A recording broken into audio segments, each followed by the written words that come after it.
Biggi, welcome to the podcast. Thank you, Jeff. So tell me, you grew up in Germany. I did. But when you were relatively young, and of course, I'm not saying you're not young now, but Still young. yes, you're only as old as you feel. But mature, young but at heart. Young at heart, exactly.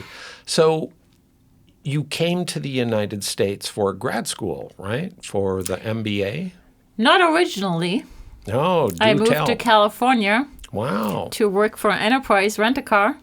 Oh, that's right. Yeah. That's right. Yep. I finished my degree in Germany, moved to Munich, started working in advertising. Yeah. And then saw the ad for Enterprise, and I thought that would be exciting to go to California for a year and a half and learn the business. Oh, that's great. Now, was it an internship? Was it a paid position? They called it management trainee. Management trainee. Yeah, so you learn the business. You got paid a little bit, but not much. It was more that they provided everything for us, like the housing and stuff. So it wasn't really about making money. Oh, I see. It's just to learn the business in its original location, basically, in the U.S., and then go back to Germany and help open branches for Enterprise in Germany. Okay. That never happened. That never happened. So where were you in California? I was in the Bay Area. I lived in San Leandro, and I worked in, Fremont and what's the other one? This one. We had a few branches that we worked at, but in the Bay Area. We just lived in San Leandro in the apartment they gave us. Yeah. So coming from Europe, Western Europe, Germany, to the United States, what were your first impressions of the States? And I guess of California and of where you were at. It must have been quite the change. Big change, yes. Lots of people, lots of traffic. What else do I remember? It was even though I didn't have a lot of work experience, it was still very different on how work was handled in terms of who's the boss and what they get to tell you. And so they managed a lot of our lives, like not just work. They told us what we could do in our free time, where we were supposed to be or not to be. In the case of my roommate, who she can date or not. Oh, wow. So it was quite overreaching for a European to see that. So welcome to America, not land of the free, land of the controlled. That's I can't speak for others. I can't Yeah. speak for how it is in other positions, but we as trainees were definitely micromanaged and monitored. Oh, wow. So how long were you actually in California? Did you continue for the entire year and a half? No, I did you go not. through the entire program? No, so I started in January of 98. Beginning of 98. And I lasted I knew fairly early on that I didn't want to continue for 18 months. And I visited Montana, and that's where the idea of Montana started. But I was there, I think I did about 9 months, 10 months. And then I had seen Montana then. I'd gone here, I had a few days off, and I came to Montana. And I said, I don't want to continue. I'm out of here. So then did you go back to Germany and then come back to go to the MBA program? Or you just said, I'm here, let's do it? I had seen Montana. I said, I want to live in Montana. What could I do? I was like, let's just get another master's degree, right? What's one when you can have two? What's one when you can have two? Oh, sounds great. Right. So how long in Missoula? You pretty much went, if I remember, went straight through the program. You were a pretty good student. And then... So I would say it was 2 years. Was it the full 2 years? I'm trying to remember. I thought it was beginning of 99. I think it was 3 semesters, after which we finished. So I think I started in January of 99, and then by May 2000, I was done. Okay. Right? Because 9/11 was 2001, correct? Yes. Yeah, correct. so because I had moved to Colorado by then. Yeah. You had moved to Colorado by then. So that's how I anchor it. I finished in May 2000. I finished the MBA. I worked through the summer here in Montana, in Missoula. And then in the fall, moved to Colorado. And was there, I kind of got into the PhD program, but had to wait for it to start. And that was in the fall that 9/11 happened. I know that because I moved to New Zealand shortly after 9/11. Right. So the idea was to go to University of Colorado at Boulder for the PhD. So, and I think I had gone down to visit you at one point in Boulder, and I have family that live in that area.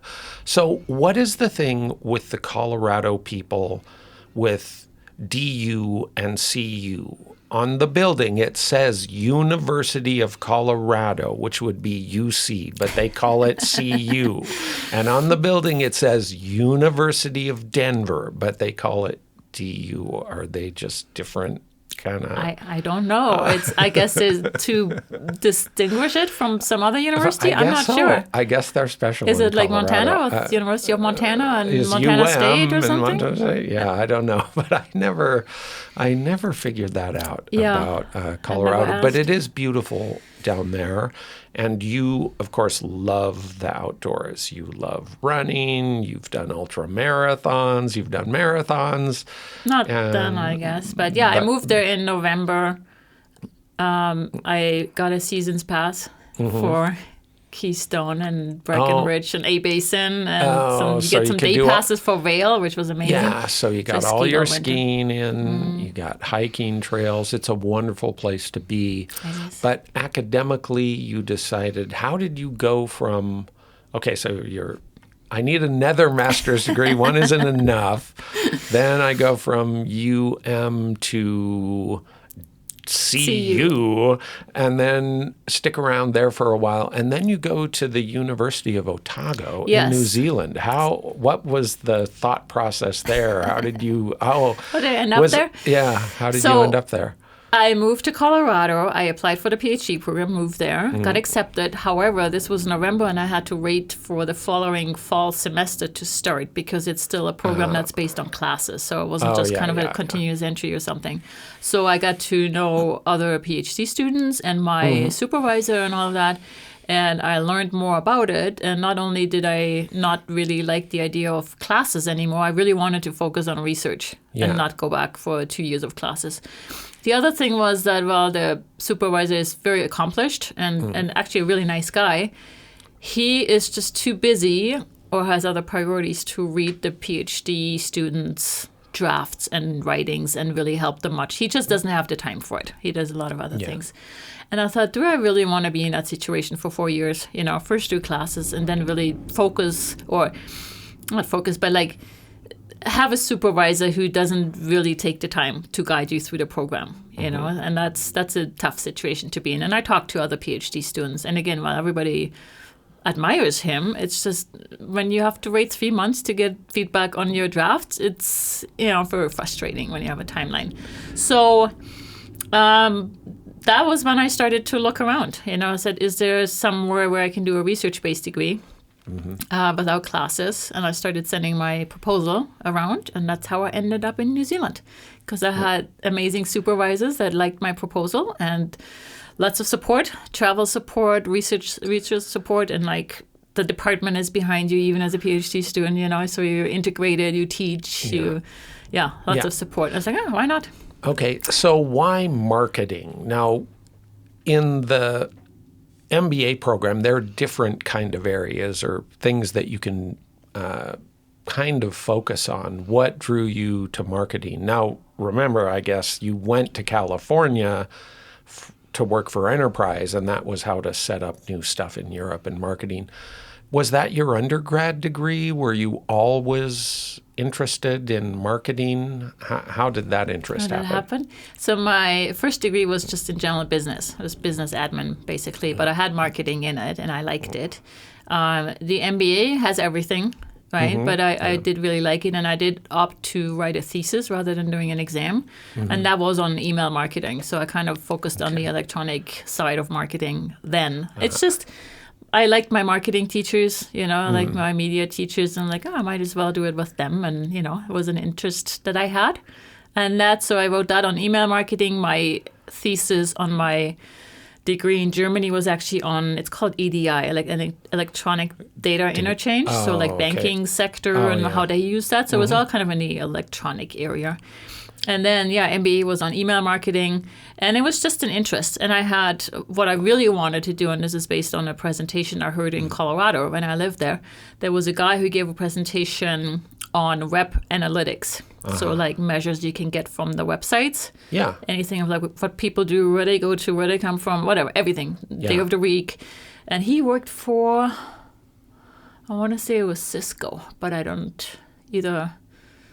I think it was Cisco. So like for a big corporation, but he was the web analytics guy. And I really enjoyed his presentation, and that kind of gave me the idea. I was like, I want to do that. You want to do it. And see how people use those metrics for decisions in marketing, right? And keep in mind, this is 2001 or so now. So, so not what we have marketing. now. Now, I remember back then, I think I was making fun of you because I said, what is your interest in marketing? And you said, email marketing. And I said, spam. But it turns out that there is a little bit more to email marketing. You can probably see what you get even now, I mean, or think back. And there's certain things that work. Like when I get something that I signed up for and that I'm really interested in, anything hiking related or pencils or coffee. Yeah, exactly. I read it, and it does make a difference. And they have specials and, I don't know, sweepstakes or something. It works. So now that you're actually teaching and you have students, and you've been doing this for quite some time, from those early days, 2001, very early internet, how has the marketing part changed? Because it seems to me there's tremendous change in how people, individuals, small mom and pop company or large corporations and everything in between, how are people using the digital arena for marketing now? What are kind of the big trends, or what happened, and how has that kind of changed? It's hard to say, over right? time? So much has happened. So it's certainly based on we call it more the pull than the push. So it's not just you sending out a million emails to just whatever list you can get your hands on. You won't get much feedback. It just gets deleted. So it's more like somebody has voiced interest in your product or your industry or something, has given you permission to send stuff, or even in general to get promotions from similar sources. That works way better. So as you probably know as a consumer, if you just get something random about, I don't know, baby formula or something, Pampers, I don't know. It's not going to go anywhere, right? But if you say, I'm really interested in sound mixing equipment or something, they can probably send you some specials, and you might keep that in mind and maybe even buy something. So it has to be targeted to somebody who has voiced an interest, right? So that, and then of course my students are always now social media influencers. So right now it's all about on YouTube and what people use there and promote. But I'm not sure. I always have to tell them, think other things too. There is still radio and print and PR, or having press conferences or whatever. It's not all social media, right? Because there's still many audiences, like our parents, for example, that I don't think you would get them with an influence on social media, right? No. So it's a demographic. But what else? I mean, there's lots of trends. There's with the trend of more customized products. So not just here's one thing that should work for everybody. The personalizing stuff, and I don't mean just engraving something. I mean okay, I want this backpack in this material, in this color with those options, stuff like that. And if you can market this to the right target market, and you don't need millions that want that, that can keep a business afloat for sure. If you're good at that and finding that niche market that wants this particular product and wants to make decisions about what it looks like and what materials are used, right? Yeah, that makes sense. Now, you as a student, you were interested in marketing, and then you eventually got a PhD, and then you've been teaching for a long time. Has your energy, has your passion for marketing, has it waxed and waned? Are you still excited and enthusiastic about marketing, or just the whole idea of marketing? How has it changed for you over time? For me, I think I'm still excited about it. there's so much. So when people usually hear marketing, they think advertising. Like business come to me and say, this is all just ads, where I put my ads. It's like, well, that's not really it. It's like we always say it's the 4 Ps of marketing. So there's product, promotion, price, and the place. So even how you distribute, the location is really important, right? You might think, oh, I'm just going to put this online. And it turns out people want to see it and feel it and try it on. So now suddenly you're thinking about retail, right? Where do I get it in retail? Because it doesn't work online. So it's not just ad, this is it. But no, I still enjoy it. I enjoy I enjoy writing about it. I think more now than I did back then. The teaching is, you try to bring it closer to the students and make them understand how that works, but that hasn't really changed all that much. I teach a lot of e-commerce. Yeah. So definitely the online part has been, huge. At least my teaching has been huge. But I like writing, and that has changed. So now it's more OERs, open educational resources. So everything is going to open and free, and no more textbooks and all of that. Yeah. So I like that because we were really bound by what the publishers put out. Right? You couldn't pick your own examples. You had to kind of use their materials, and they decide when they have a new edition coming out and all that. Yeah. So now we use open resources. We write our own resources. So you can do the instructional design for your course yourself, or you can maybe not teach a class, but do that for someone else to teach. So and we have, at least I can only speak for my university, there's lots of initiatives. So it goes from indigenous content to, they call it a zero cost. So they don't want textbooks anymore. It needs to be cheaper or free for students. So we're trying to incorporate all of that, more applied rather than multiple choice where they just have to memorize stuff, but rather saying, here's a case study. So apply this. And this might be I have written indigenous business case studies and I use those. Yeah. So we're trying to put it all together. Yeah. Well, that's great. So let's go back now from the teaching to University of Otago. And so you're there, and as someone who loves the outdoors, I mean, you were on South Island, right? So is that where the Milford track is? And you have it is on the West Coast. On the West Coast. So you've got all this wonderful nature, and you're studying your PhD. While you were studying, were you thinking, okay, I'm going for that tenure track job, or I want to go corporate? What was your thinking back then?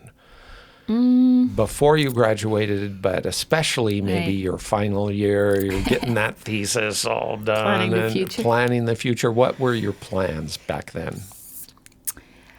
As far as I remember, I didn't really think too much about it. So I did my PhD and I did publish while I was doing it because my supervisors had topics and we put my research into 2 journal articles. I don't think I really thought about it much because I didn't really know where I wanted to go or what would happen, right? So I visited Canada twice and then eventually said, Canada would be a good place. I wanted to get back to North America, and I visited Canada and thought this is a good kind of compromise, right? Without going back to the U.S., which I still love very much. But, that was kind of like some politics going on. And I thought, Canada is good. I've visited. It's nice. And the city that I moved to had just opened a satellite campus for UBC, University of British Columbia. Which is so it was in Vancouver, but it was their satellite campus. And I thought, very that's highly great. rated, very top university. And I didn't want to be in Vancouver. I knew that, right? It always had to be a small place. I thought, well, I can teach there. But I started teaching there. I started teaching for another university. And I didn't really plan it. I never said I don't want to do tenure track. But I also wasn't excited about that whole rat race and the pressure and all of that. So, and it just turned out to be that way where I just taught. I didn't need to publish, but I also didn't have the benefits that you get when you publish, right? So, and I kind of accepted that. I would say it just kind of happened in the first few years that I said, okay, I'm only teaching at UBC. I'm not going for a full-time position. And then the same for Thompson Rivers University. I said, I'm just teaching open learning. And I never really, I don't remember sitting down and saying, no, really, I wanted to do tenure track and I should be looking for a position in tenure track. I would not have move to a big place or really any place other than BC to live there and be at a university full time. That just isn't important enough to me, you know. Okay. So between the time you got to UM, 99, 2000, and by the time you finished your PhD, you had been away from Europe for quite some time, although I imagine you went back to see family and that type of thing. Why go back to North America and try something different, Canada, rather than go to Europe? What was your idea there? Wasn't ready. I felt like I know Germany. You know, I need to see other places. I'm never really satisfied in terms of seeing the world. So and then by then, I mean, I moved to Canada in 2005. So leaving in '99. Back then, it felt like I was gone for a while. Now looking back, it's 2025. Now I've been gone a long time, you know. So it really wasn't back then that big a deal. I just thought I'm already somewhere else. The furniture that I still had is stored at my parents'. You know, I might as well do something different. And to be honest, all my research and my writing and all of that was all in English, right? Yes, so I was not really part of the German academic system other than my first degree. But the PhD system is different there. How to become a professor is different there. And that was it just wasn't on my radar. You know, it was all just English-based and really wanted to, there was no reason for me to go back to Germany, right? Yeah. Which I thought, I know, I grew up there. You know, I've been there for 20 years, and now for the last 6 years or whatever, I've been somewhere else. So let's go somewhere else. So let's go somewhere else. Yeah, that sounds good. No, I understand what you're saying about if you had decided, hey, I have to get a tenure track position, or that's what I want to do. Where are those campuses located? They're in a pretty big city. You're going to have the traffic. And if you really want to get the pass to go skiing all winter long and hike and do that, it's a little bit more difficult. Maybe UM, kind of possible, maybe some places. But let's switch from the academic stuff to, have you always had just a love of nature and being outside? Because ever since I've known you, it's like, let's go hiking, Jeff. Let's go snowboarding. Let's go do this. And I'm like, oh, where does she have this energy? What made you love outdoor activities? And also, I guess, health and staying fit and running and doing all those things. Have you always been like that since you're a little kid, basically? Or... Let's see. I wasn't as a kid. Not that I wasn't active, but it wasn't swam a focus. I think volleyball and swimming was basically my main thing. My dad took us hiking in the Swiss Alps, but we hated it. My sister and I. Really? How come? All I know is that my parents keep telling us that we would cry the whole time. Unless there was a dog around, some Swiss mountain dog that joined us, then we were quite happy. But otherwise, we would run ahead, sit down on a rock, and cry. That was hiking. That was hiking. So, and my mom is not really, she has no love for hiking. So it was a forced thing. You know, my dad liked it. Your dad said, you're going to do this. Yeah, so we tried it, and maybe that planted the seed somewhere that I didn't even know. I remember during my first degree in Germany, I kind of started running, just because some people were running. But nothing beyond that. Not really long distance hiking. I mean, you walk. It's Germany, right? You do a lot of walking and stuff. But it wasn't really, I wasn't climbing mountains, and I wasn't doing triathlon or anything. So then I moved to, in California, I didn't really do much. We went skiing when I lived in California. I remember that. And then... Did you go to Tahoe much? We went to Tahoe, There was... a lady that worked in our company, and she had a cabin there, and I remember going there. Oh, sweet. Yeah, it was really nice. And then I moved to Montana, and then, it was all, starting to snowboard. I skied from a young age, but we started to snowboard, just more day hiking and stuff. Not really backpacking overnight. I didn't do that when I was here. Yeah. And it just grew, Then Colorado was all skiing, but also more hiking and a running group. I did the, what's that called? That leukemia... charity where you do a race and you I forgot what it's called. Anyways, it'll come to me. But I did that when I was in Colorado. So more running, more hiking, but not really backpacking, right? Just like day stuff. And then when I moved to New Zealand, I got into triathlon. So that was where I did short triathlon races. I did a lot of open water swimming there because I had a group that did that. And this is New Zealand, so wavy open water stuff. Yeah. The Kiwis don't hesitate. They were sharks in the water and waves let's cold. Go. They just do it. Yeah. So I did my first kind of short races there. I did a lot of running. I had people that were really into it. It's more like mountain running.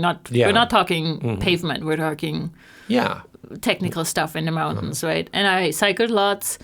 I always wanted to do a triathlon. And then basically when I knew I was moving to Canada, part of the decision on where to go to was also based on I wanted to do an Ironman race, and that was directly south of the city that I moved to. And that was Kelowna. Yeah, I moved to Kelowna, and the Ironman was in Penticton, so it's like 50 minutes south. And I knew I would take a year off just to train, just to focus on training, right? Because I just finished a PhD, and I said, okay, this is my year to train, do Ironman, and then we'll see what happens, right? Yeah. And that's what I did. So I did 4 Ironman races. Lots of shorter ones, became an official for Ironman, so I did a lot of volunteering for Ironman, was on the board for Tri-BC, so everything was triathlon. So this kind of just expanded. It was kind of an organic, it wasn't like, hey, I just have always loved to do this and I've had it since I was a little kid, but you like to explore new things and try new things, it seems. And I liked swimming, so we did go swimming with my sister.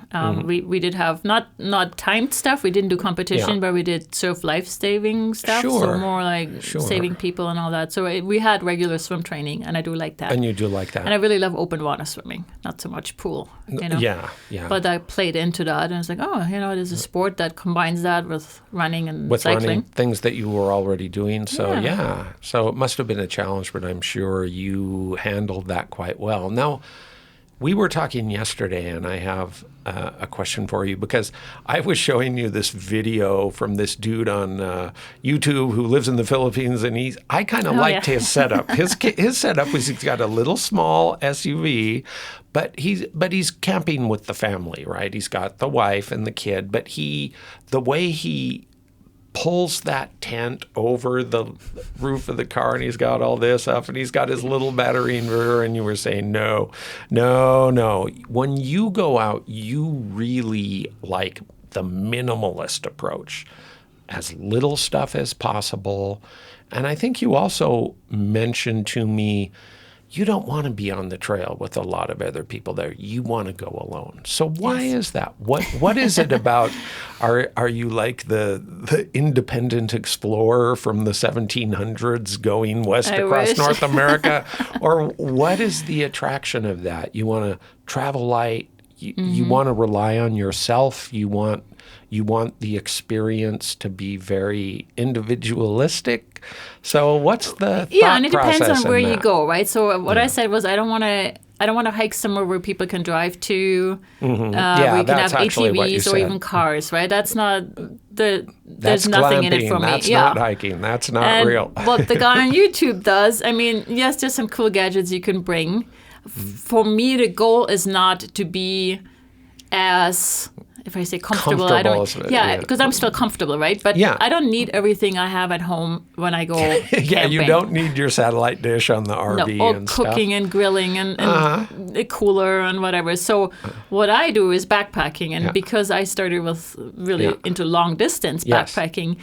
The less you bring, the more comfortable you are, the less injuries you have. You can hike longer during the day. So I'm talking long distance where like you want to make as many miles as you can. Multi-day, multi-week, multi-month hiking. So you're doing extreme endurance and then it matters. Expeditions. So people talk about every single 3 ounces that you bring in something, how you can make it lighter. Still be safe, still be comfortable. You want to sleep at night. Don't just get down to a foam mat that you can't sleep on. Yeah. But within those boundaries kind of being comfortable and safe, what can I leave at home? Yeah. Do I really need this extra jacket or, I don't know, a sleeping bag liner and an extra pillow if you can use maybe your puffy or whatever. So the ultralight mindset is leaving things at home, foremost, because we always bring too much. Yes. But then also having multi-use items. So if you have like this bottle can just be your hot water bottle, but then also maybe your bidet, because we use bidets. So you try to have multi-use items. Oh, right? yeah, and that then, makes sense. And then also materials, because, I mean, the tents and the backpacks, my tent is probably 17 ounces. My backpack is about 15 ounces. So it's all then materials and technology. Okay. So some of that. But the first step is always leave at home what you don't need. That's the cheapest way of saving weight. Yeah, okay. So I've got it. Now, I asked you this question yesterday too, I think. So a person who's so much into that, how could Biggi buy an RV? And when did you do that? And what were you thinking? And how was the experience of the RV? The RV. I honestly don't even remember how the idea came up. It's not that I've been talking about it forever, and you didn't plan. It's not something like it was really my then partner's idea. We wanted to do a big trip up north. So living in BC, northern BC is very beautiful and remote. Yes. So there's not a lot there. Uh-huh. And we wanted to make that trip because I'd never been up there. He wanted to see it. And the idea just kind of came up, and I don't even know, it was not something that was planned or much discussed or anything like that. And it was a small RV. It was not new. It was relatively affordable. Yeah. And I think he went to a dealership and then eventually said, "Hey, what about this one?" I said, "Well, I know nothing about it, but it seems fine." We did a few upgrades. And it was perfect for that trip because that can get really expensive because there's really not many hotels or accommodation. You would have to be either tenting or RVing, or you're staying in a big city or relatively big cities. Yes. Like and that's not Whitehorse. That's not. Whitehorse is a relatively... That was probably one of the biggest cities. There's Prince George and then to Whitehorse, and there's not much in between. Right. Exactly. So it's hard to do this and really take the time to explore without having a place to stay. Right. So for that, it was perfect. Yeah. I gave it a chance, and for that it was great. And then the following summer, we only had it for 2 summers. I don't remember, other than coming here, which I know I was here. I was in Idaho for a while. I was in Sun Valley, but we didn't have a big trip. I remember that. Yeah. And it just became clear that, at least in Canada, if you want to go to the popular, beautiful provincial parks, it's very busy. And you have to book it months in advance to even get a spot. And then you're sitting there with every spot taken and people with the huge RVs and satellite dishes and TVs and Starlink. Now I'm sure they've got Starlink on the top and all that stuff. Yeah. Then I thought, well, that's not what I wanted. And we had some good trips where we just parked somewhere. And I have, by myself, I parked it somewhere and just slept in it. So it was great for that. But I just also realized I'm not a fan of the maintenance of it. The storage and the maintenance was challenging. If you don't have your own house with a driveway, it's challenging. And then just tanks and summerizing and winterizing and emptying tents. It doesn't sound like so much fun. But it's interesting. You tried it. I tried it. You're willing to try new stuff. 2 summers, and that was it. We had had one summer trip, one winter where we had to deal with it, and then one more summer and we sold it. Yeah. So kind of the final area I'd like to get into, because this is Sound Picture Travel, that's my little channel, is more of the travel part. But it's interesting to know your background and how much you've traveled. Now, obviously, as a European, born in Germany, Europeans love to travel. And it's so much easier to travel in Europe. I guess that's that's a delicate question. I'm not sure I want to flush that out. But it's different when you're moving somewhere, say, to get a graduate degree or to take a job. Then if you're born in a foreign country, I guess you're considered an expat. That's moving somewhere for a relatively long term. But like everyone, you also take short vacations. You travel back to Europe. You travel from Canada across the border down here to Montana. You go. I have also traveled all over the world. When I was very young, I went to Japan and Korea and the Philippines and Guam, and to Europe, went to Germany and France and Belgium and the Azores, which are part of Portugal, but that's just an island. Never even went to the Kingdom of Saudi Arabia, playing with my band and doing stuff. But in my life, I've always only been able to go as a tourist, although those overseas shows tours that I did with my band, we were gone for 10 weeks. So 10 weeks, I think, is a reasonable amount of time. What are the big differences that you've experienced really being an expat when it's like, okay, I live in Montana, I was there for 3 years, now I'm going for 3 or 4 years to New Zealand, then I'm moving to, what are the kind of the differences? Because I kind of want to experience that more than just travel around. Yeah, so tell me about it. What's the goal thing? I mean, obviously with more time comes more immersion in the culture and everything, right? It's just like you can visit New Zealand, but to really learn what it's all about, not just the sites you can check off, but the people, right? Really getting to know people and what the culture is all about. And that's, for me, that's the most exciting part, right? So I've always tried that. Even in Europe, I know I went to Italy for a summer. I didn't just we did plenty of trips with my parents to Italy every year, once or twice. But to live in Siena for the whole summer was completely different, right? That must have been fabulous. It was amazing, and it's just more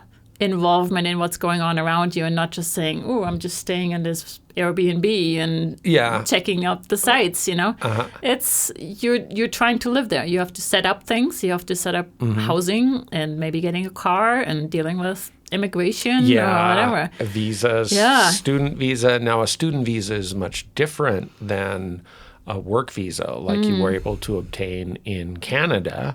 And so eventually, and you're dual national because you have German citizenship and Canadian citizenship. And for quite a long while, if I remember, you also had a green card here in the United States. And I think you told me, it's kind of strange to have a permanent residence. What was that all about? Did people were asking you, hey, we haven't seen this before? Yeah, it wasn't bad. It was just like you have to be clear on what the requirements are for immigration, you know. And I was never illegal or anything. You just have to know what they require. But but you were simultaneously holding a green card in the United States and the Canadian equivalent, permanent residency, whatever, in Canada. Right. So one time an immigration officer said, hey, I haven't seen this before. That's kind of interesting. No, and they just worry about where you're staying, where you're working. Where you're working, Are you doing what's allowed for you, which I always did. Are you visiting or do you want to work here? That's so that was always good. Interested in. Yeah, no, you have to deal with immigration. And I think probably the Canadian system is the worst in terms of wait time. And really, that surprises me because everyone says, oh, well, it's hard to get into America and America is the worst and all the paperwork. Because we don't, for example, when I travel to Southeast Asia, it's easy to get a tourist visa, ever stamp on arrival. And most, if not all of those are, 30-day minimum. But tourist visa in the United States, you have to apply for it, except for there are very few countries that are exempted. A couple. Yeah, and if you just visit, it's not bad. It's not bad any to European get that. country, you just But you arrive. mean Canada is the worst in for terms visas? How does that happen? Well, What's the deal? If you want to get to the U.S. and you have you're using one of the visa categories, so you're either bringing the money or you have a job, whatever. Yeah. It is pretty efficient, the system. Yeah. So. Okay. No, you can't just show up and say, I want to live here and I have no money. And I have no but money. as long as you know which category you fall into and you're applying for that, it's pretty straightforward. You have your paperwork, okay. In Canada, first of all, it takes forever. It takes 3 years at least. And this is just applying for, legally applying with the qualifications or money or whatever you have. Really? Saying, I want in this category, I'm applying for this. I did this when I was still in New Zealand. I applied for it, and it took another a year before I left, and then I had it about 2 years into being in Canada. Yeah, it takes forever. It's just a backlog. And so that's not anything about the BC government. That's about the Canadian federal government, immigration, customs and immigration, processing visas. Yeah. That's surprising. It takes a long time, and they don't really communicate with you. So that was probably the hardest one. I mean, when I came to the U.S., it was fairly easy for me because the company first got the work visa. Yeah. Then I was on a student visa for studying. Then you get an extension for that to work for the summer. So it wasn't. I just went from one visa to the other, and it was pretty straightforward to get it. New Zealand was easy, really easy. Again, I had a spot as a PhD student. Yeah, you're a PhD student. And in Canada, it was just, it takes a long time. But you like living there. And I do. And you've been there pretty much continuously since, is it 2005? 2005. And so, hey, 20 all's years to well. September. Alles gut, Ende ist gut. Yeah. So let's talk a little bit about travel. Now, when you're traveling internationally, that's a long distance. So for you to go back to Europe, I think you said you've been to Brazil. Obviously, New Zealand in the southern hemisphere is quite a ways away. The problem I have, especially as I get older, you're still a young pup, but I'm a boomer. I'm a senior citizen. I cannot sleep on airplanes. I cannot afford business class, certainly. Economy plus, maybe I can afford it, but it's just not worth it to me. And it's just the older I get, the more of a chore it is for on those long flights. Do you have any tips for getting? Some people use the neck pillow. Some people say try to sleep, don't try to sleep. Some people say, well, you can take melatonin, which is over the counter, and try to sleep. And some people say just have a beer and a wine and 10 more beers and 10 more. What? How do you deal with the long haul flights? Because like me, you've certainly done a whole lot of them over the years. I've flown to Africa twice now in the last 10 years, right? Yeah. I don't really, I know I don't stress about it. First of all, I try not to plan it so that there's something I need to do when I get there. There needs to be some time where you can catch up on sleep or rest or whatever. Yeah. Like I've never planned it where I needed to be like at a workplace or something after a long distance flight. I think I fall asleep and I nap on planes. I can't say that I'm like others who are just out and sleep. Yeah, I'm so jealous I and know. envious of and those I'm not sure people. that there's any drugs you can take for that. Yeah, Even melatonin, I don't think will do it, right? But like you said, also maybe timing it a little better so that you know that by the time you get onto the long distance flight, maybe that's our sleep time. Yeah. Then I would probably nod off and maybe get 4 or 5 hours. I've had flights where I slept a lot, and I have had business class, I think maybe on 2-3 flights because that's just how it worked out. We used points or something. Oh, yeah. And it's night and day. It's just unbelievable how much comfortable you get spoiled on that if you can afford it. So and that makes a big difference. So it I sure would does. say I understand why people who can afford to do that will do it. And I would always... Let's say this is not really travels, but if you're going somewhere where people pay for you to go, I would always, if I had a choice, let's say between they pay for business class or maybe a fancier hotel where you're staying or a fancier place, I would always make sure that the travel is better, right? I would take the business class and then maybe have a more simple apartment or something. Yeah. But if somebody can pay for that, it's certainly worth it to be able to just sleep. Because you can literally lie down and sleep there, and then a night is just like a night. Yeah. You might wake up a few times. You might wake up a few times, so what? You're still laying down, so it's so good. Now, and I don't know. I haven't done a really long flight in a few years, so I don't know how that's kind of has developed with the points and the miles and stuff where you can still use it. I used to do that. There are some things that I like. For example, for Southeast Asia, I've always enjoyed flying EVA Air. They're based in Taiwan. And the things that I like about that, first of all, if you are a member of the frequent flyer program, and I just always book economy, but if you book online and you check in online, when you get to the check-in counter, you know how they have the economy line, all the people with their carts running through the turnstiles, and then they have, business class, first class.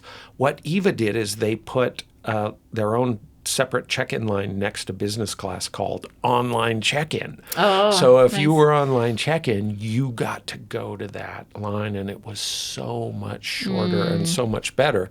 And the other thing they did was something that I liked that Northwest Airlines did, because before I started flying EVA, I was always flying Northwest to Japan, Korea, and then connecting to Southeast Asia.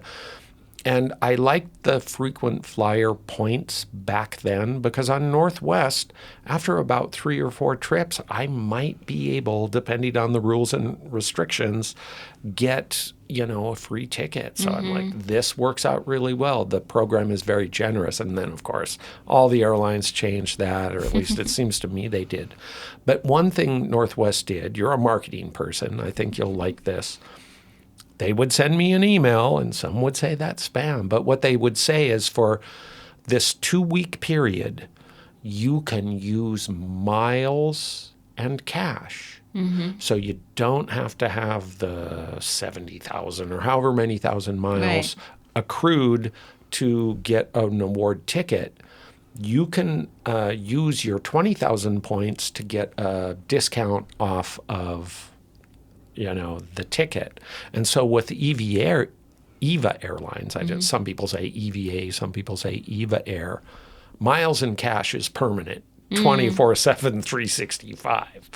So I really like that, about that airline. But I find things are changing. The thing I don't like about flying is that they leave Seattle late at night. I can't sleep on the plane. It's already a full day when the plane takes off at 1 a.m. What I try to do now is, first of all, it's going to be 2 legs minimum to Southeast Asia. So rather than fly at a strange time, 12 hours from Seattle to Taipei, wait 3 hours for the layover, then go to Bangkok or Cebu or Manila, if I fly from Seattle on like Delta to Tokyo, it's only 10 hours, not 12. And of course, it's only 8 hours coming back because you get the jet stream and it's back. So fly to Tokyo, get a relatively inexpensive hotel close to the airport, fly the next day, get some rest. But it evolves. So that kind of works for me. So Biggi, we've both traveled many international trips and shorter trips. What is the worst experience you've had? I guess it could be trains, planes, automobiles, but mostly airplanes and long-distance travel. Or have you been one of the fortunate few, no problems at all? How's that worked out for you over the years? I've never had a real disaster. I've never not arrived where I wanted to go. I don't remember any huge delays, like a day or something. I'm sure I had a delayed plane, many times, but nothing major. I don't remember missing a connection. I was never stranded anywhere in between. Yeah. I try to. My first choice is always least stops. So I rather pay a little more and have one less stop, even if it takes a little longer with a layover of 5 hours instead of 3. I don't care, but less stops. That's just so critical, because you can. I fly in and they say, "Oh, Heathrow is now bad," and good luck getting your luggage through that or whatever. And then something happens and you're late. So for Germany, I wouldn't even do it if there was more than one stopover. So it would be either Calgary or Vancouver, and then directly to Zurich, right? Obviously, for something like Africa, you do have stops, right? And then I was just like, that was mostly one was for work, and I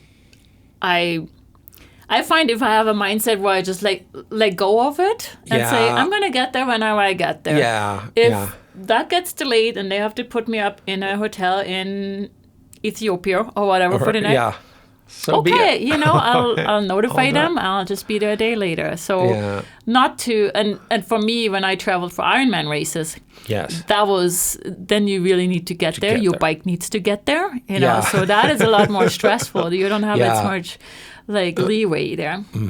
So I try not to do that anymore. Like where you pressed on time and you have a really strict schedule after. Even with Germany, I mean, I'm at my parents' house. If I get there a day later, it makes no difference. Flexible. It doesn't make a difference. And I don't need to bring anything. So I haven't done really a trip where a delay would have been a big deal. Right. And it would be annoying, but it wouldn't ruin my vacation or anything. So I remember we had a disaster once with a train because it was 3 of us trying to get back to Canada from my parents' house. We had to take a train. That one, there was literally somebody who threw himself in front of the train. Wow. So the train So couldn't the go train anywhere. It couldn't go wasn't just anywhere. delayed. Yeah, It was like this was closed. This was closed, yeah. And it ended up being this experience that the other two people still talk about to this day, because we had to get a taxi to the airport from where we were stopped. Oh. And it was about a 2-hour drive. On it. And the guy was it's not speeding because it was on the Autobahn and you can legally go that fast, but he was getting us there fast. He was going very fast.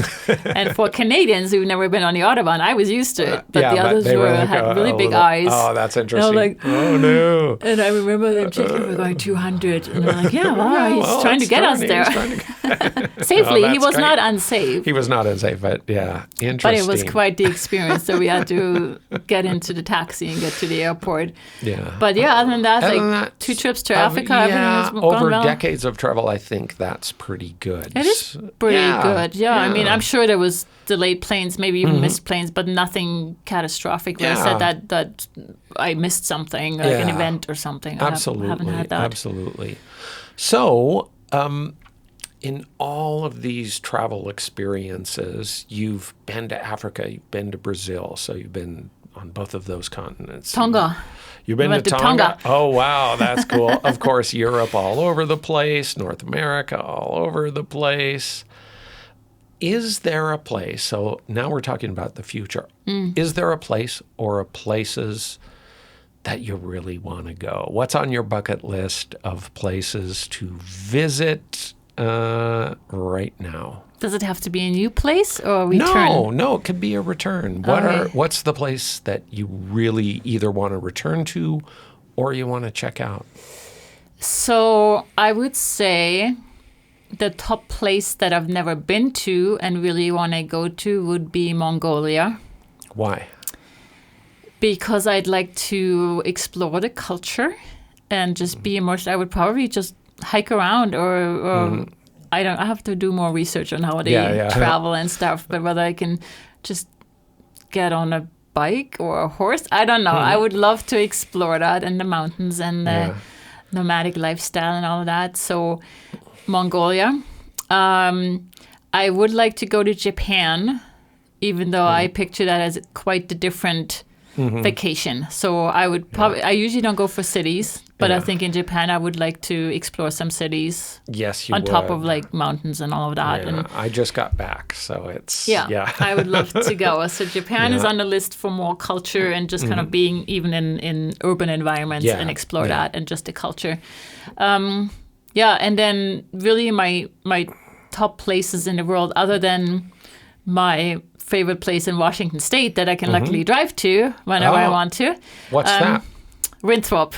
Winthrop, Washington is one of your top favorite places. It's my favorite place in this world. Why? Tell me about Winthrop. How did you first go there? And what's because most people would say, Tokyo or Rio or Winthrop, Washington. Been to Rio. What's so special about Winthrop? So Winthrop, I started going there because when I lived in Kelowna, it was only about 3.5 hours away, and it is the largest cross-country ski area in North America. Oh, okay. So it was on my radar just to try that. I went skiing there. We went cycling there in the summertime. It's right on the east side of the Cascades, so North Cascades National Park. And obviously started hiking, so it's great in the summer, it's great in the winter. And because I loved it so much, I started house sitting. I got involved with some people and made friends, and then eventually I found really good connections that needed house sitters for taking care of the animals, which I love anyways. Yeah. That's how I spent, so 2005, moved there probably from 2007 on. I was just spending a lot of time there house sitting. Yeah. It's a very small place. How many people would you guess I would are there? say maybe 1,000. Oh, that small. Yeah, Okay. but people are amazing. Just interesting, welcoming, well-educated people. It kind of there's a lot of people that still work in Seattle and have second homes there, but then also many retire there. So a lot of education, a lot of really interesting conversations you can have there because people just know a lot and are well educated. And just the environment, you can hike out the door and go for days in the Cascades. A lot of the things people believe in, the values and what they do, like trying to get a new library, trying to get a pedestrian bridge, they all work together. And I like communities. I like when people work together on some goal, not big cities where everybody seems to be very individual. And so then once I met people, it was really just about my friends there and house sitting, and I have favorite pets that I had there, favorite horses and dogs. And I just love the environment. It's just small. Everything is, if you're in a big city, one store or one service doesn't matter much. But in a small place, when somebody says, I'm going to start like a donut business, that's the new place in town, right? The donut guys. It's huge, right? And then everybody supports them because they're making a business out of it, but they're also putting in the courage to do this, right? Yes. And putting everything into it. So then you go and get your donuts at the market. Yeah. So it's a supportive environment. Yes. With great people. And I just love going there. So that's Winthrop. But so that I can drive to. And then for the ones that I've been to that I could go anytime and would want to see more of, or even just go back to the places I've seen, is probably number 1, Norway, and number 2, Italy. Those are my 2. Back to your home base, really, back where it all started in Europe. That's fantastic. So, Biggi, thank you so much for being on the show. This is episode 1, and I'll have a look at this footage, but we'll see what happens. But I think it's fun to come into my little amateur studio here and talk to people. So hopefully we can keep this going. In beautiful Missoula, Montana. Still has a spot in my heart. I still love it.